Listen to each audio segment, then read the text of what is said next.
Hello friends, Alex Jones here with my final report on the Copenhague, Denmark summit. This event was billed by the United Nations as the most important meeting in their history. And the Secretary General of the UN, Ban Ki-moon, stated this would establish global government or global governance. David de Rothschild has also given speeches and talked about how they are attempting to establish global government.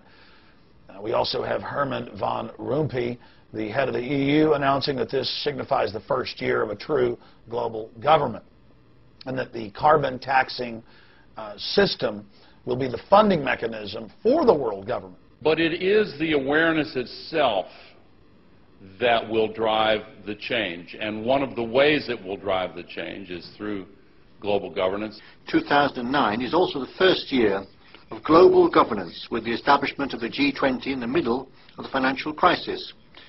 The climate conference in Copenhagen is another step towards the global management of our planet. It's past the point of talking.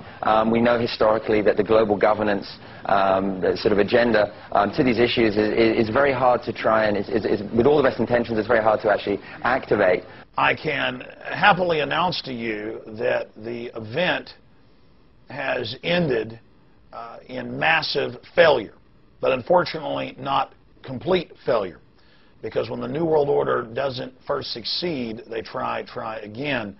And so that's why we have to be eternally vigilant against what they're doing. Of course, the whole thing has been sold as if it is a plan to save the Earth from the ravages of carbon dioxide that plants breathe and that humans exhale. And the fact that ClimateGate came out in the month before the UN meeting in Copenhagen, Denmark, is the #1 reason that their agenda is in so much trouble. So this has been a great victory for people all over the world that don't want to live under a private, unelected United Nations dictatorship.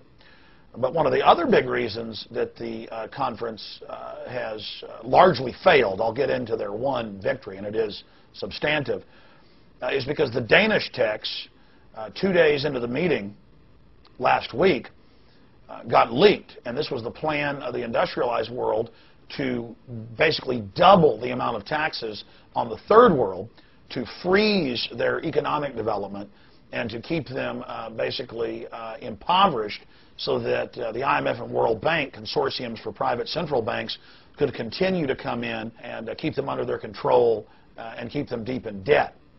When that came out, you had a real revolt by Latin America, Africa, and the poorer areas of Asia and Eastern Europe. It was clear, and the London Guardian reported, that if that agreement would have been implemented, the United Nations itself would lose any petty power it had, and all global governance power would be transferred to the IMF and World Bank, who would arbitrarily and in an unelected fashion levy global taxes on all transportation, ship travel, air traffic, and have a global authority over it, a flat 2% GDP tax implemented by the private banks over the entire world, taxes as high as 20% on fossil fuels, not just oil, but natural gas. I mean, just a huge power grab, as Ban Ki-moon said, the establishment of global government. And he told the LA Times 2 days ago that we will force the establishment of global governance. That's a quote. I mean, this guy is giving interviews saying we're going to force through global governance. And that has always been the main goal of the conference. So understand what's happened, ladies and gentlemen. It came out that the head UN scientists, the main research facilities in England, the United States, and Europe, had been hired by the UN to produce fraudulent data. That came out in ClimateGate. Since then, other scientists and meteorologists have blown the whistle at universities and government institutions from Canada, the U.S., Australia, New Zealand, Russia, where more fraud was engaged in. And so since then, ClimateGate has blown a big window, a big hole into the facade so people can look in and see the fraud. So that's been unfolding. Unfortunately, the globalists have achieved their main goal, though. They've been discredited. They've been exposed as frauds. It's all over the news now that Al Gore has made hundreds of millions and is set to make billions, and that George Soros is set to make hundreds of billions off carbon trading he controls. It's in the news now that Obama owns part of the Chicago Mercantile Exchange that's selling these carbon credits, and that Maurice Strong, who's now had to run to China from the U.S. because he is in danger of being indicted for the UN oil for food scandal. I mean, it's really coming out that these guys are a gaggle of crooks. That's positive. So on a public relations front, they've really been exposed as frauds. The problem is they're still in control of the Western nations. They're still in control of the United Nations. They've still, through IMF and World Bank loans from U.S. taxpayer money predominantly, bought off the third world leaders.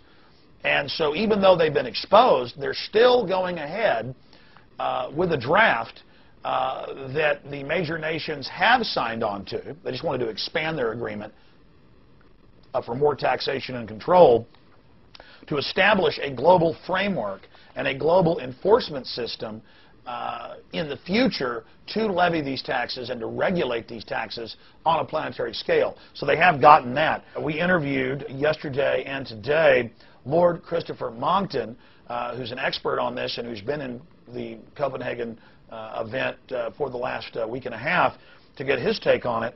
And the PrisonPlanet.com exclusive headline is, British Peer, Copenhagen Summit has established a world government. So the media is saying it's a total failure.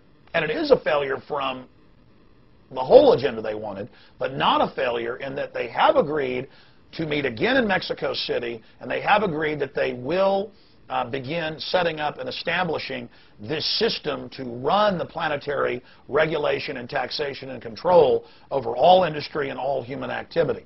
It's also come out that the head of the IPCC at the UN owns the Indian steel plant that the British paid to have one of their steel plants shut down and to have it moved to India.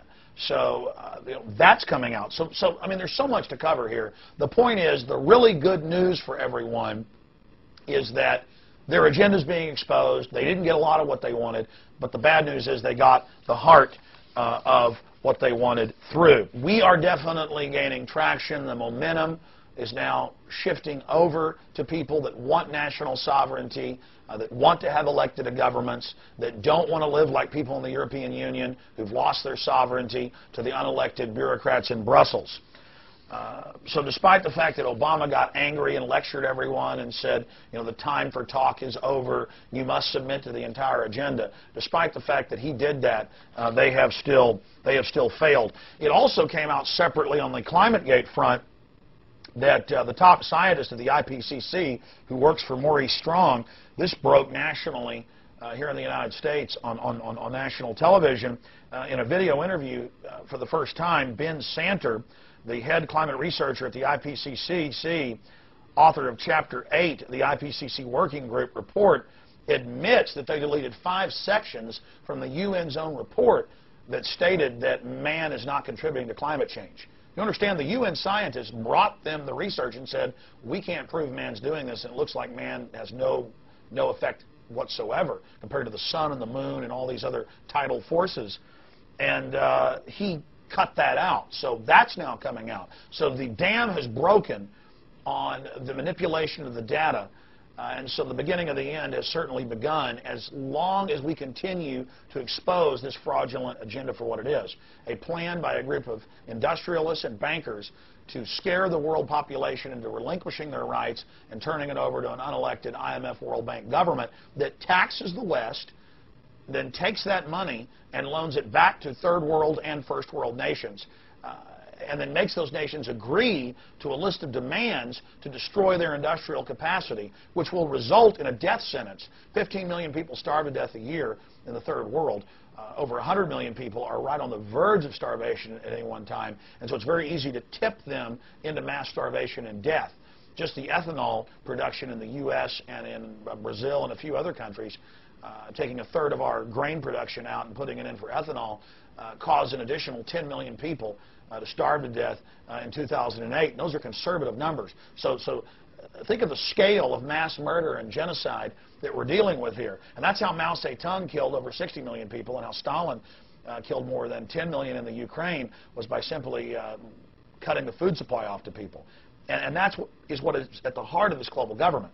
For the New World Order, global government's only the beginning. Once they have the global government, they can then carry out the austerity measures that are meant to shut down industrial society, bankrupt the West, and make everyone dependent on government and the state. So we've engaged in a fight here. We've had major victories, the greatest victories we've ever had. The problem is our enemy is continuing to force the point and moving forward against free humanity. But agents of liberty, agents of freedom, are activating everywhere and resisting. So I salute everyone who has been fighting this good fight for truth and justice against the New World Order. In the coming days, we'll know more about what happened behind closed doors at the United Nations Climate Summit. But right now, things are looking pretty good. But again, we'll learn more in the coming days. You can watch Infowars.com and PrisonPlanet.com as this develops. Again, I salute you all.